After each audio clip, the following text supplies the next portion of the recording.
Welcome to అత్తగారి ఇంటి వంటలు. జొన్న పిండి పొంగడాలు ఎలా తయారు చేయాలో చూద్దాం.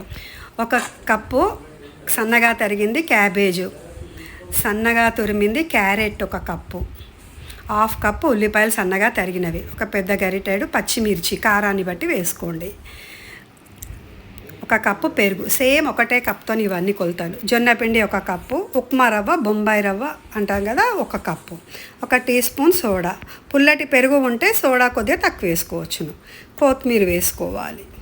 ఇవన్నీ మంచిగా కలుపుకోవాలి. ఇందులో నీళ్ళు ఎక్కువ పట్టాయి, ఒక గరిటెడు కానీ 2 గంటలు కానీ చూసి వేసుకోండి లైట్గా. ఇవన్నీ కలిపిన తర్వాత కొద్దిగా పసుపు వేసుకోండి. పసుపు వేసేసి మంచిగా కలిపి ఒక హాఫ్ అన్ అవర్ పక్కన పెట్టేసుకోవాలి. తర్వాత గుంత పొంగల పీట స్టవ్ మీద చిన్న ఫ్లేమ్ పైన వేసుకొని 2 వైపులా మంచిగా నూనె వేసుకొని కాల్చుకోవాలి. ట్రై చేసి చూడండి. Thank you. ఇది వేడివేడిగా తింటే చాలా బాగుంటుంది.